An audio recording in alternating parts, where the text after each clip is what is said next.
جی تو ہم نے یہ پہلے پڑھ لیا ہے ڈسکنیکٹ ہونے سے پہلے کہ درس نظامی کا جو نصاب ہے یہ اورنگزیب عالمگیر کے دور میں ملا نظام الدین سہالوی نے ڈیولپ کیا تھا، اور اس نے بیسیکلی اکبر کے دور کا جو ایک نصاب چلا آ رہا تھا اس نصاب میں اس نے کچھ ترمیم و اضافہ کیا، کچھ اس نے نئی چیزیں ایڈ کی، اور پہلے والی کچھ چیزیں اس میں سے نکال دیں. تو اس اصلاح شدہ نصاب کو اس کے نام کی مناسبت سے جو ہے درس نظامی کا نصاب کہا جانے لگا، اور یہ آج تک اسلامی مدارس میں اسلامی جو مدارس ہیں، مسلمانوں کے جو ایجوکیشنل انسٹیٹیوشنز ہیں، مدارس، ان میں یہ آج بھی رائج ہے. تو اس میں اس کی جو ہم کریکٹرسٹکس دیکھ رہے تھے اس میں نمبر 1 ہے لیسر اٹینشن ٹورڈز لٹریچر. اس میں پہلے کیا تھا کہ lesser emphasis on Quran and حدیث. سمپلی آپ اس کو کہہ سکتے ہیں کہ اس میں نقلی علوم کی بجائے عقلی علوم پر زیادہ فوکس کیا گیا تھا. نقلی علوم امیٹیٹو سائنسز یعنی کہ قرآن و حدیث، جو کہ اوائل اسلام سے ہی، ابتدائی اسلام سے ہی اسلامی درس و تدریس میں مرکزی حیثیت رکھتے چلے آ رہے ہیں. تو درس نظامی کے نصاب میں یہ نہیں کہ اس قرآن و حدیث کو بالکل اگنور کر دیا گیا تھا، اس کو نصاب کا پارٹ نہیں بنایا گیا تھا.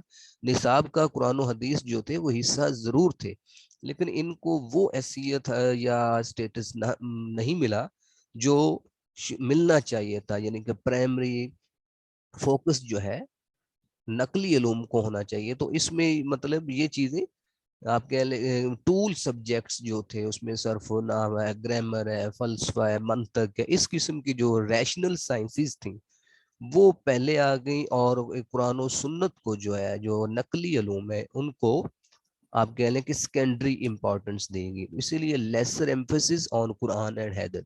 فنڈامنٹل سبجیکٹس کون کون سے ہیں جی؟ اس میں جیوگرافی ہے، ہسٹری ہے، اس قسم کے سبجیکٹس کو تو بالکل ہی اگنور کر دیا گیا، اس کو نصاب کا حصہ ہی نہیں بنایا گیا تھا. اس کے بعد lesser attention towards literature. Literature جو ہے اس پر کم توجہ دی گئی. پھر ہے جی striving for increase in the reserve of information. Dars Nizami curriculum emphasize the broad based dry information in lieu of the development of insight. یعنی کہ اس میں بھاری برکم چیزیں شامل کر دی گئی، معلومات کا ایک انبار یا ڈھیر تھا، لیکن وہ صرف رٹائزم کو آپ کہہ لیں کہ پروموٹ کر رہا تھا، یا کوئی ایسی چیزیں نہیں تھیں جس سے طلبہ میں سوجھ بوجھ یا کمپریہنشن یا کریٹیو ابیلٹیز پیدا ہوں. So to say, this curriculum aims to gathering information and has nothing to do with the inner creative faculties of the learners. یعنی کہ جسٹ معلومات پر زور دیا گیا تھا. اس کے بعد no room for temporal education. Dars Nizami is purely a religion centred curriculum. یہ ایک نئی بات آپ نے ذہن میں رکھنی ہے کہ یہ پیورلی ایک جو ہے مذہبی قسم کا نصاب ہے. It does not attach considerable significance to the temporal education. This curriculum aims at the promotion of religious sciences. It is unable to meet the challenges of the contemporary world. The development of cognitive abilities. The curriculum aims at the development of the cognitive and analytical abilities of the individuals. It also strives for the development of the learner's zeal of study. At the same time, it does not enable the students to cater for the needs of the modern, ever-changing worlds. یعنی کہ بدلتی دنیا کا مقابلہ کرنے کے یہ قابل نہیں بناتا. Composition of درس نظامی curriculum. Even today, درس نظامی has been considered the most authentic and the most reliable curriculum in the religious circles. And average students can master this curriculum almost within 7 years. According to اچھا جی 7 year نہیں I think 8 سال اس میں لگتے ہیں. تو درس نظامی کریکولم جو کمپرائزز the following subjects: accident, syntax, morphology, logic, physics, meta physics. یہ چند ایک جو ہے سبجیکٹس ہیں جو اس میں شامل کیے جاتے ہیں، درس نظامی کے نصاب میں شامل ہے جی۔ اوکے جی، ہمارا جی ایک پورشن کمپلیٹ ہوا ہے۔ اب میں اس کی جو اردو میں ورژن میں چیزیں ہیں وہ بھی میں آپ کے ساتھ شیئر کر دیتا ہوں۔ تو کل انشاءاللہ ہم جو ہے برٹش سسٹم آف ایجوکیشن، جو ہسٹری آف ایجوکیشن کا ایک دوسرا حصہ ہے، وہ ہم پڑھیں گے۔ جو history British system of education ہے وہ 1857 سے لے کر چلے گا آگے 1947 تک۔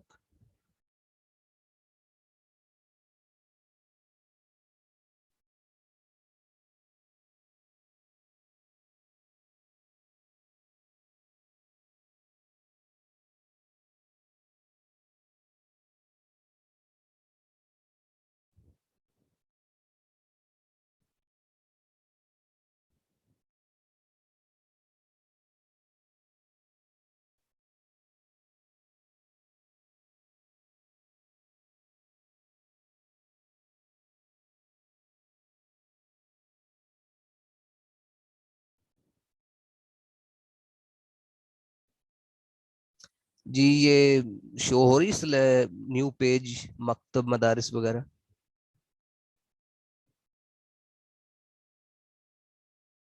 یہ بتائیے گا یہ سلائیڈ شو ہو رہی ہے جو اردو میں نے ابھی اپلوڈ کیا ہے، اردو ورژن جو ہے؟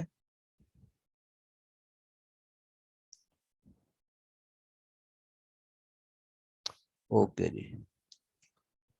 اب یہ چیز جو ہے یہ بھی کچھ پیجز ہیں، کتنے ہیں جی؟ یہ 11 پیج ہیں۔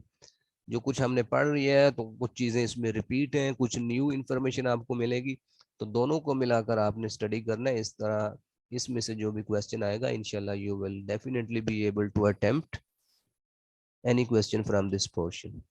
تو یہ وہی چیز ہے جی، مکتب عربی زبان کا لفظ ہے جس کا لفظ میں نے لکھنے کی جگہ یا لکھنے کی میز کے۔ اب یہ کون سا ہے جی؟ اس کو ایلیمنٹری ایجوکیشن کہا جاتا تھا، اور اردو میں مکتب، اس کی جمع کیا مکاتب۔ مکتب کا لفظ عموماً ابتدائی تعلیم کے ایسے مدارس کے لیے استعمال کیا جاتا تھا جہاں طلبہ کو لکھنے کا فن سکھایا جاتا تھا۔ ایسے مکاتب معلم کے گھر یا مساجد میں قائم کیے جاتے تھے۔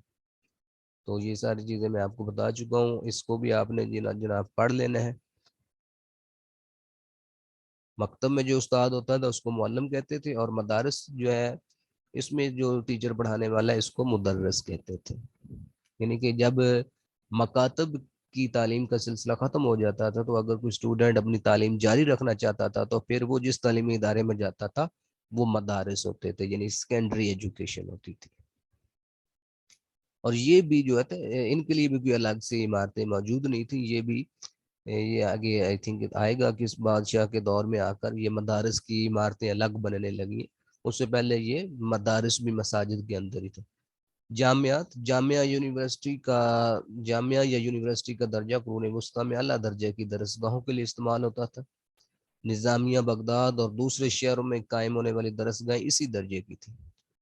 مستنصر باللہ نے 1233 میں نظامیہ بغداد کے مقابلے میں، یعنی کہ سب اس سے پہلے کیا تھی، نظامیہ بغداد جو تھی، نظامیہ بغداد بیسیکلی وہ ایک مدرسہ تھا نا، بعد میں وہ بڑھتا بڑھتا ایک یونیورسٹی کی شکل اختیار کر گیا۔ تو اس کے مقابلے میں پھر یہ بادشاہ مستنصر باللہ نے اعلیٰ درجے کی درسگاہ بنوائی، جس سے جو بعد میں جامعہ مستنصریہ کہلائی، یہ 1233 میں بنی ہے جی۔ اس میں نظامیہ بغداد کے مقابلے میں علوم کے زیادہ شعبے کھولے گئے، عمارت بہتر بنائی گئی، اور اس میں کیا ہے جی، جامعہ ازہر جو ہے یہ 9ویں صدی یعنی کہ 9th AD میں بنی ہے، یہ آپ نے یاد رکھنا ہے، اور دنیا کی قدیم ترین یونیورسٹی ہے جی، اور آج بھی اپنی شہرت رکھتی ہے۔ اس کے علاوہ اندلس میں اسلامی تعلیم کا باقاعدہ آغاز ہوا 10ویں صدی عیسوی میں، قرطبہ، غرناطہ یہ اس کے مراکز تھے جی۔ یہ علامہ زرنوجی کے بارے میں کچھ انفارمیشن تھی، میں نے کہا چلو یہ بھی شیئر کر دوں، آپ یہاں سے بھی پڑھ لیجئے گا۔ یہ مسلمانوں کی آمد کے وقت بر صغیر کی تعلیمی حالت جو ہے یہ میں نے آپ کو پڑھا دی تھی۔ تو نصاب کیا ہے وہ مسلمانوں کے دور میں، یہ ساری چیزیں میں نے آپ کو انگلش میں بتائی ہے۔ ادھر شیئر اردو والی چیزیں شیئر کرنے کا مقصد یہ ہے کہ ایک آپ کے لیے ایڈیشنل مٹیریل ہے، ایک تو آپ کو لرن کرنے میں، انڈرسٹینڈ کرنے میں آسانی ہوگی، دوسرا آپ کے پاس اردو کوئی نہ کوئی چیز ادھر سے نہیں ہوگی جو ادھر نہیں ہے، تو یہ ایک آپ کے لیے ایڈیشنل سافٹ مٹیریل ہے۔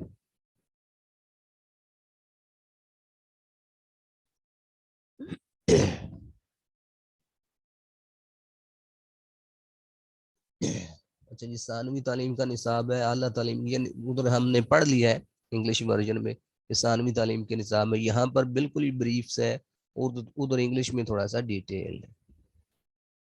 اچھا یہاں اس کے علاوہ یہ اور ہے کہ اعلیٰ تعلیم میں ادھر آئی تھنک ہم نے یہ چیز نہیں دیکھی کہ اعلیٰ تعلیم کا جو نصاب ہے یا مسلمانوں کے دور میں جو اعلیٰ تعلیم ہے یہ 3 ادوار پر مشتمل ہوتی تھی۔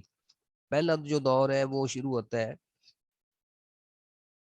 درس مسلمانوں کی تعلیم، مسلمانوں کے تعلیمی نظام کے آغاز سے لے کر، یعنی کہ جب سے بر صغیر میں مسلمانوں کی دور کا تعلیمی دور کا آغاز ہوا ہے اس دور سے لے کر عہد اکبری سے قبل اکبر بادشاہ کے دور سے پہلے کا جو دور ہے وہ پہلا دور کہلاتا ہے۔ یہ ہم ہائر ایجوکیشن کی بات کر رہے ہیں۔ اس دور میں عربی زبان و ادب، تفسیر، حدیث، فقہ، منطق، کلام اور تصوف شامل نصاب تھے۔ یہ دور کوئی 200 سال کے عرصے پر محیط ہے۔ تو یہ ہم کیا بات کر رہے ہیں کہ جو اعلیٰ تعلیم ہے بر صغیر میں مسلمانوں کے دور میں جو اعلیٰ تعلیم ہے وہ 3 ادوار پر مشتمل ہے۔ پہلا دور کون سا ہے؟ وہ مسلمانوں کے تعلیمی نظام کے آغاز سے لے کر اکبری دور سے پہلے کا دور، اور یہ 200 سال پر مشتمل ہے۔ دوسرا دور ہے جی عہد اکبری سے درس نظامی کے آغاز تک، یعنی اکبر بادشاہ کے دور سے لے کر درس نظامی کے آغاز تک، اور درس نظامی ابھی ہم نے ڈیٹیل سے پڑھ لیا۔ پہلے دور میں سکندر لودھی کے زمانے میں فلسفہ اور منطق کی طرف رجحان ہوا تھا، دوسرے دور میں اسے مزید ترقی ملی۔ عہد اکبری مذہبی آزادی کا دور تھا، اس دور میں فتح اللہ شیرازی اکبری دربار سے وابستہ ہوئے اور انہیں ان کے علم کی بنا پر عضد الملک کا خطاب دیا گیا۔ فتح اللہ شیرازی کے سابقہ نصاب تعلیم میں کچھ اضافے کیے جنہیں مسلمان علماء نے قبول کر لیا۔ دوسرا دور ان تبدیلیوں سے شروع ہوا، فلسفہ، منطق اور علم الکلام کی کتابوں کا نصاب میں اضافہ ہوتا رہا، اور اس طرح نصاب کا منقولات سے معقولات کی طرف رجحان زیادہ ہوگا۔ تو یہ میں پہلے آپ کو بتا دیا ہے کہ منقولات سے کیا مراد ہے اور معقولات سے کیا مراد۔ منقولات یعنی کہ امیٹیٹیو سائنسز، نقلی علوم، مثلا قرآن و سنت وغیرہ جو ہے، اور معقولات عقلی علوم، ریشنل سائنسز۔ تو اس دور میں کیا ہوا تھا؟ منقولات کی بجائے معقولات کی طرف زیادہ رجحان ہوا تھا۔ تیسرا دور کا انشا یہ درس نظامی کا اٹ سیلف ہے۔ تو ہائر ایجوکیشن کے حوالے سے مسلمانوں کے دور میں 3 جو ادوار کا ذکر ملتا ہے۔ پہلا دور مسلمانوں کے نظام تعلیم کے آغاز سے لے کر اکبر بادشاہ کے دور سے پہلے کا دور۔ دوسرا دور عہد اکبری سے لے کر درس نظامی تک، اور تیسرا دور خود درس نظامی کا دور۔ تو یہ ساری چیز میں نے آپ کو پہلے ہی بتا دی ہے جی۔ درس نظامی کا نصاب، اس میں بھی کیا ہوا ہے کہ اس میں مزید اضافہ ہو گیا ہے عقلی علوم کی طرف، نقلی علوم جو ہے اس کی اہمیت کم ہو گئی ہے۔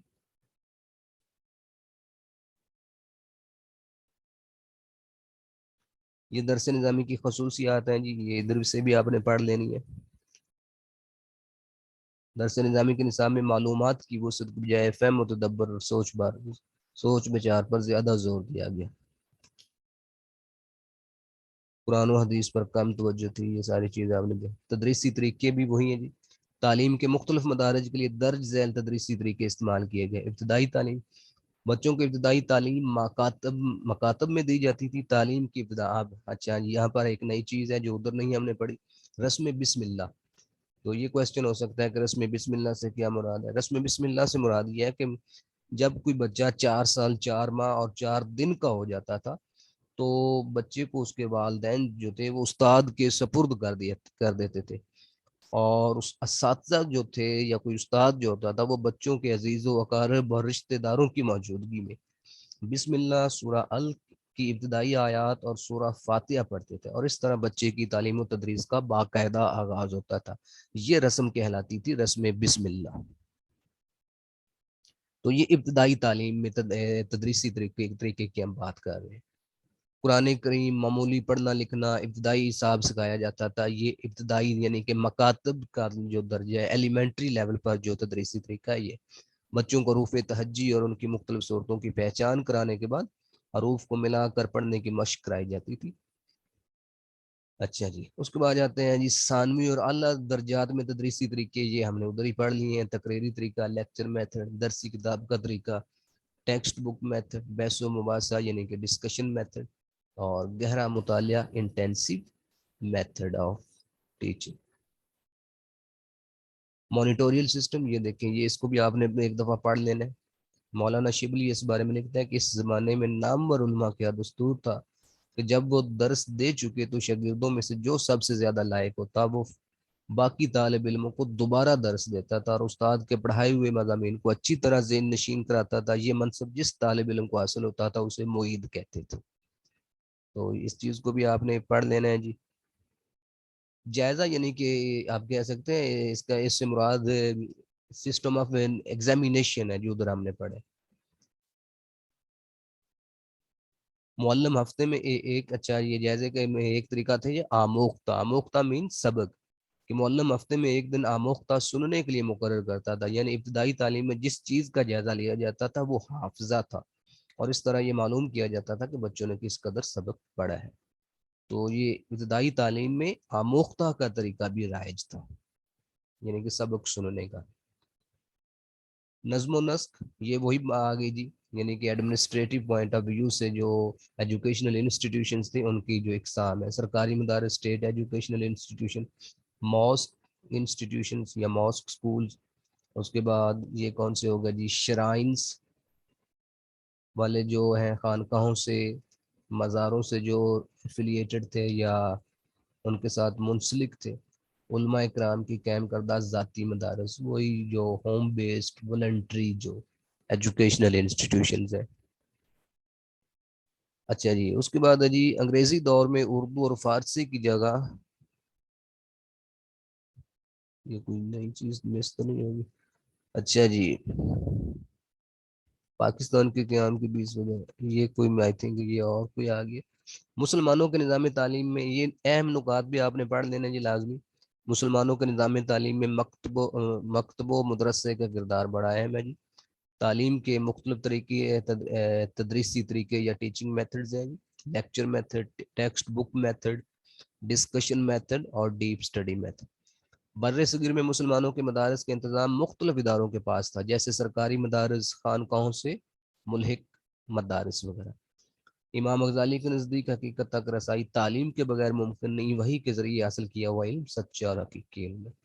ابن خلدون کے خیال کے مطابق اصول تعلیم کی فطرت انسانی کا ایک تقاضا ہے. انسانی فطرت میں سیکھنے کی صلاحیت ہی تعلیم کی بنیاد ہے. ابن سینا عقل اور منطقی استدلال کو علم کے اصول کا صحیح ترین ذریعہ قرار دیتے ہیں. عقلی حواس خمسہ کے ذریعے حاصل کردہ معلومات کو منظم صورت میں پیش کرتی ہے. علامہ زرنوجی نے رضا الہی کے اصول اور آخرت میں کامیابی کو تعلیم کے اصول کا سب سے بڑا مقصد قرار دیا جی. ہاں جی، انسانی تعلیم کا آغاز ہوا حضرت آدم علیہ السلام سے. مکتب اور مدرسہ کے ذریعے تعلیم کا آغاز کیا مسلمانوں نے. یورپ کی یونیورسٹیوں میں مسلمانوں کا تیار کردہ نصاب پڑھایا جاتا رہا. یہ 16ویں صدی تک پڑھایا جاتا رہا، 16ویں صدی تک. اللہ تعالیٰ نے پڑھنے کو حکم صادر فرمایا کس وحی میں؟ پہلی وحی میں. اسلامی مدارس کے نصاب میں ہمیشہ مرکزی حیثیت حاصل رہی قرآن کو. بر صغیر کے مکاتب میں ذریعہ تعلیم تھا فارسی. بر صغیر میں ابتدائی تعلیم کی مدت تھی غیر معینہ، یہ فکسڈ نہیں تھی. بر صغیر میں ابتدائی تعلیم کی مدت جو ہے وہ غیر معینہ ہے، فکسڈ نہیں تھی. جب تک کوئی وہ سلیبس کمپلیٹ نہیں کرتا تھا وہ اسی کلاس میں ہی رہتا تھا. اور یہ وہ دوسری بات جو ہے وہ 4 سال 4 ماہ 4 دن والی وہ رسم بسم اللہ ہے. درس نظامی کا نصاب ترتیب دیا جی ملا نظام الدین سہالوی نے. درس نظامی کے نصاب میں معلومات کی وسعت کے بجائے زیادہ زور دیا گیا کس چیز پر؟ فلسفہ، منطق پر. بر صغیر میں بچوں کو مکاتب میں داخل کیا جاتا تھا 4 سال 4 ماہ اور 4 دن. کون سی آپشن ہے 4 سال 4 ماہ کی عمر میں؟ تو پہلی آئے گی، اس نے ساتھ 4 دن نہیں لکھے، 4 سال 4 ماہ اور 4 دن. یہ جی کالم ہے، ان کو بھی اگرچہ آپ کے مطلب بتایا کہ اس قسم کے کوشچن نہیں آنے، لیکن ان کو تیار کرنے سے آپ کی ایم سی کیوز پریپیئر ہو جائیں گے. ملا نظام الدین سیالوی نے ایک نصاب ترتیب دیا درس نظامی. اس سسٹم کے تحت اعلیٰ درجات کے طالب علم زمانہ طالب علمی میں ہی اپنی پڑھی ہوئی کتابیں چھوٹی جماعت کے طلباء کو پڑھاتے تھے. یہ مانیٹوریل سسٹم ہے جی. سیر فی الارض اور مشاہدہ کائنات کی بار بار تاکید کی گئی کہ اس میں قرآن پاک میں ان کا نظریہ تک انسان سیکھنے پر مجبور ہے. ابن خلدون، ان کا خیال ہے کہ تعلیم کا آغاز مادری زبان سے کیا جائے، ابن خلدون۔ آپ نے طلبہ کی رہنمائی کے لیے تعلیم المتعلم لکھی، علامہ زرنوجی۔ اللہ تعالیٰ نے ان کو اشیاء کے استعمال کا سائنسی علم سکھایا، حضرت آدم علیہ السلام کو۔ ان میں ابتدائی تعلیم کا بندوبست کیا جاتا تھا مکاتب میں۔ کدھر ہے جی؟ یہ دیکھیں مکاتب۔ اوکے جی، یہ آج کا ہمارا ایک ہسٹری آف ایجوکیشن کا جو ایک سب ٹاپک ہے، Muslim system of education in subcontinent, یہ ہمارا کمپلیٹ ہو گیا جی۔ کل سے ہم پڑھیں گے برٹش سسٹم آف ایجوکیشن، یعنی کہ اب یہ مسلمانوں کا جو نظام تعلیم ہے یہ 1857 تک چلا ہے۔ تو 1857 میں آپ نے دیکھا، آپ نے پڑھ رکھا ہے کہ جو انگریز آ گئے بر صغیر میں، گرچہ وہ تجارت کی غرض سے آئے لیکن رفتہ رفتہ وہ اپنا اثر و رسوخ بڑھاتے گئے، اور بالآخر 1857 کی جنگ آزادی کی ناکامی کے بعد وہ مکمل طور پر بر صغیر میں حکمران بن گئے یا انہوں نے قبضہ کر لیا۔ تو اس طرح انہوں نے جو مسلمانوں کا جو ایک تعلیمی سسٹم تھا یا نظام تعلیم تھا، سسٹم آف ایجوکیشن تھا، اس کو بھی انہوں نے مطلب تبدیل کر دیا، سرے سے ختم کر دیا اور اپنا ایک سسٹم آف ایجوکیشن لائے۔ تو اس میں ہم نے دیکھنا ہے، اس میں ڈیفرنٹ جو رپورٹس ہیں، ڈیفرنٹ کمیشن ہے۔ فار ایگزامپل جب برصغیر میں انگریز آئے ہیں تو انہوں نے پھر یہاں کے نظام تعلیم کا جائزہ لینے کے لیے، نئی تعلیمی پالیسی بنانے کے لیے، اپنا سسٹم آف ایجوکیشن بنانے کے لیے مختلف جو ان کے ایجوکیشنسٹ تھے، ایکسپرٹ تھے، پارلیمنٹیرینز تھے، ان کو انہوں نے بر صغیر میں بھیجا تھا کہ وہ بر صغیر میں جا کر وہاں کی جو گراؤنڈ ریئلٹیز ہیں، وہاں پر جو تعلیم کی صورتحال ہے، فیسلٹیز ہے، سچویشن ہے، لٹریسی ہے، اس کا وہ جائزہ لیں اور پھر اپنی رپورٹس بھیجیں گورنمنٹ آف انگلینڈ کو، حکومت برطانیہ کو وہ اپنی رپورٹس بھیجیں۔ تو مختلف جو آپ کہہ لیں کہ مورخین یا ایجوکیشنسٹ یا ایکسپرٹ یا ان کے جو پارلیمنٹیرینز جو تھے وہ بر صغیر میں آئے اور انہوں نے یہاں کی تعلیمی صورتحال کا جائزہ لیا اور حکومت برطانیہ کو ریکمنڈیشنز دی، سفارشات دی کہ بر صغیر کی جو تعلیم کی صورتحال اس طرح ہے، یہاں پر مطلب کتنے تعلیمی ادارے موجود ہیں، اور ہمارا جو ایجوکیشن اگر ہم یہاں پر حکومت قائم کرنا چاہتے ہیں تو ہمارا سسٹم آف ایجوکیشن کیسا ہونا چاہیے۔ تو ان رپورٹس کی بنیاد پر ڈیفرنٹ لوگوں نے، مثال کے طور پر اس میں لارڈ میکالے ہے، اس میں چارلس گرانٹ ہے، ووڈز ڈسپیچ ہے، چارلس ووڈ ہے، اور اس کے علاوہ 4-5 مین جو ہیں وہ اور ہیں، جنہوں نے مختلف ادوار میں حکومت برطانیہ کو اپنی رپورٹس بھیجی، اور ان رپورٹس کی روشنی میں ڈفرینٹ جو ٹائم پیریڈز ہیں ان میں ان کی حکومت برطانیہ کی طرف سے ڈفرینٹ ایجوکیشنل پالیسیز کے مطابق یہاں پر جو نظام تعلیم ہے اس میں چینجز آتی رہیں اور وہ ان کو لاگو کرتے رہے۔ تو اس سلسلے میں چارلس گرانٹ کو جو ہے وہ بر صغیر میں جو سسٹم آف ایجوکیشن ہے اس کا برطانوی نظام تعلیم کا بانی کہا جاتا ہے، چارلس گرانٹ کو۔ اس نے جو چارٹر ایکٹ پیش کیا تھا 1813 میں۔ تو اس میں جتنی بھی چیزیں ہیں وہ ساری کل ہم انشاءاللہ ڈسکس کریں گے۔ اس میں بھی اسی طرح میں آپ کو انگلش میں بھی کچھ پیجز ہیں 40 کے قریب آئی تھنک ہے، اور اسی طرح 10-15 یا 20 کے قریب اردو میں بھی ہیں، تو وہ دونوں آپ نے اسٹڈی کرنے۔ تو اس میں آپ نے نام یاد رکھ لینے ہیں، ڈیٹیں یاد رکھ لینی ہیں۔ مثال کے طور پر میکالے کی رپورٹ ہے تو میکالے کی رپورٹ کو میکالے کی یادداشت بھی کہتے ہیں اور اس کو بینٹنگ ریزولوشن بھی کہتے ہیں، کیونکہ اس نے اپنی جو رپورٹ پیش کی تھی وہ لارڈ بینٹنگ کو، جو گورنر تھا، اس کو پیش کی تھی، اس لیے اس کو بینٹنگ ریزولوشن بھی کہتے ہیں۔ وہ 7 مارچ 1835 کو پیش ہوئی۔ اسی طرح ڈیفرنٹ جو ہے ووڈز ڈسپیچ ہے، اس کا اصل نام چارلس ووڈ ہے، اور چارٹر ایکٹ ہے۔ تو ان کے جو نام اور جو ٹائم پیریڈ ہے یہ آپ نے یاد رکھنا ہے پرٹیکولرلی۔ باقی جو ان کے ایمز آف ایجوکیشن ہے یا ان کی جو ریکمنڈیشنز ہیں ان میں آپ کہہ سکتے ہیں یکسانیت پائی جاتی ہے۔ مثال کے طور پر جو برطانوی نظام تعلیم ہے ان کے جو مقاصد ہیں، ان کے مقاصد بر صغیر میں جو تعلیم وہ انہوں نے شروع کی، ان کے مقاصد کیا تھے؟ ان کے مقاصد اپنے لیے ملازم پیدا کرنا تھا، سب سے بڑا مقصد اپنے لیے ملازم پیدا کرنا ہے۔ دوسرا مقصد ان کا کیا تھا؟ کرسچینٹی کو فروغ دینا، عیسائیت کو تبلیغ، عیسائیت کی آپ کہہ لیں کہ پروموشن کرنا، تبلیغ و اشاعت کرنا تھا۔ تیسرا مقصد ان کا تھا کہ انگریزی کو فروغ دینا، کیونکہ انہوں نے جب اپنا ایک نظام تعلیم لایا تو سب سے پہلے انہوں نے انگلش لینگویج کی بات کی، اور دوسرا انہوں نے ویسٹرن نالج، ویسٹرن سائنسز کی بات کی، اور تیسرا عیسائیت کی تبلیغ کی بات کی۔ انہوں نے وہ اپنے لیے جو ایک تعلیم اپنے سے مراد یعنی کہ برطانوی عوام کے لیے جو ان کا سسٹم آف ایجوکیشن تھا وہ اور تھا، اور یہاں کے جو باشندے تھے ان کو جو وہ سسٹم آف ایجوکیشن یا جو وہ تعلیم دے رہے تھے وہ اور تھا۔ یہاں جو وہ تعلیم دے رہے تھے ان کا مقصد اپنے لیے غلام پیدا کرنا تھا، ذہنی طور پر غلام افراد بنانا تھا۔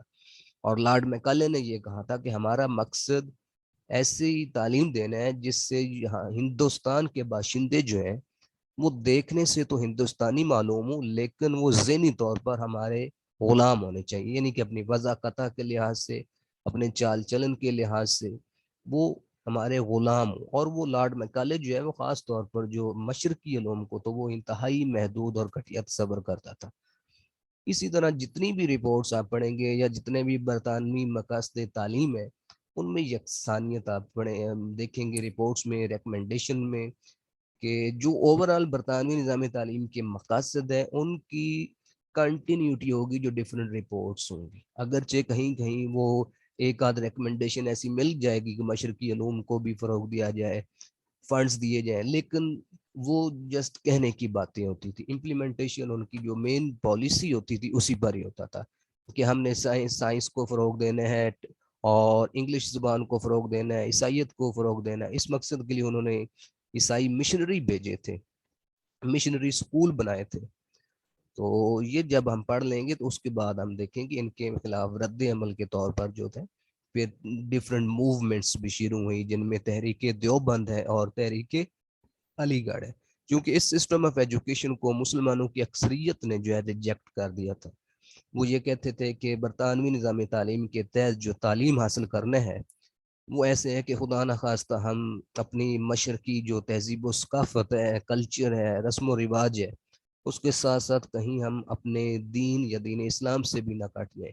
اور اس لیے وہ بعض جو علماء اکرام تھے وہ تو اس کو کفر سمجھتے تھے۔ برطانوی انگلش زبان کی تعلیم حاصل کرنا، سائنس کی، مغربی علوم و فنون کی اور ویسٹرن سائنسز کی، اس قسم کی جو تعلیم حاصل کرنا وہ اپنے لیے کفر سمجھتے تھے۔ اور خاص طور پر یہ وہ طبقہ تھا جو دیوبند والا طبقہ کہلاتا ہے، جنہوں نے تحریک دیوبند شروع کی۔ اور اس کے ساتھ ساتھ دوسرا طبقہ تھا سر سید احمد خان والا، جو انگریزوں کے ساتھ مفاہمت چاہتا تھا۔ تو یہ تھوڑا سا میں نے بریفلی آپ کہہ لیں کہ انٹروڈکشن کال والے جو ٹاپک ہے وہ آپ کو کروا دی ہے، کہ جو مسلمانوں کا نظامی حکومت کے ختم ہونے کے بعد، خاتمے کے بعد، 1857 کے بعد جب برطانوی حکومت یہاں پر انہوں نے قبضہ کر لیا تو انہوں نے اپنا ایک سسٹم آف ایجوکیشن لانچ کیا، اور یہاں کا جو سسٹم آف ایجوکیشن تھا مسلمانوں کا اس کو انہوں نے سرے سے ختم کر دیا۔ تو اس میں ڈفرینٹ جو آپ کہہ لیں کہ ایجوکیشنسٹ ایکسپرٹ ان کی ہم نے رپورٹس دیکھنی ہے، اور برٹش سسٹم آف ایجوکیشن کے جو ایمز آف ایجوکیشن ہے ان کو پڑھنا ہے، اور دین آ جائے گا ان کے اگینسٹ ڈفرینٹ ایجوکیشنل موومنٹس چلی ہیں، جن میں تحریک دیوبند ہے، تحریک علی گڑھ ہے۔ ہم صرف دو ادھر پڑھیں گے، باقی آپ نے خود پڑھنی ہے، مثلا ندوۃ العلماء ہے، اور ندوۃ العلماء کے علاوہ ایک اور کیا جو 1920 میں بنی گی، جامعہ ملیہ اسلامیہ آئی تھنک۔ اس قسم کی 4-5 ہیں، وہ میں صرف یہاں پر 2 آپ کو ٹیچ کروں گا، جیسے کہ میں نے آپ کو بتایا ہوا ہے کہ باقی جو آپ کی فیکچول سٹڈیز ہیں وہ آپ نے خود اپنی کنٹینیو رکھنی ہے، لیکن پھر بھی میں میکسیمم کوشش کر رہا ہوں کہ جو فیکچول بھی ہیں ان کا بھی میں مٹیریل آپ کو ساتھ ساتھ شیئر کرتا جاؤں۔ تو یہ اگلے 2 دن میں انشاءاللہ ہمارا جو ہے ہسٹری آف ایجوکیشن میں برٹش سسٹم آف ایجوکیشن بھی کمپلیٹ ہو جائے گا، اور برٹش سسٹم آف ایجوکیشن چلے گا 1947 تک، 1947 تک۔ 1947 کے بعد پھر آ جائے گا ایجوکیشن سسٹم آف پاکستان، اس میں ڈفرینٹ ایجوکیشنل پالیسیز ہم پڑھیں گے۔ تو اس کے ساتھ ہی آج کا ہم یہ سیشن کلوز کرتے ہیں جی۔ تو اگر کوئی کویسچن ہے تو you can raise. Sir please آج سلائڈ شیئر کر دیں سر، بہت زیادہ ہو جائیں گی، پھر کب ریڈ آؤٹ کریں گے ہم لوگ؟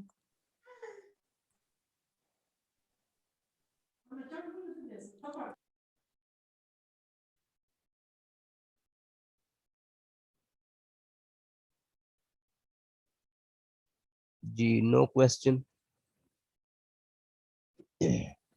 سر سلائڈ شیئر کر دیں آج.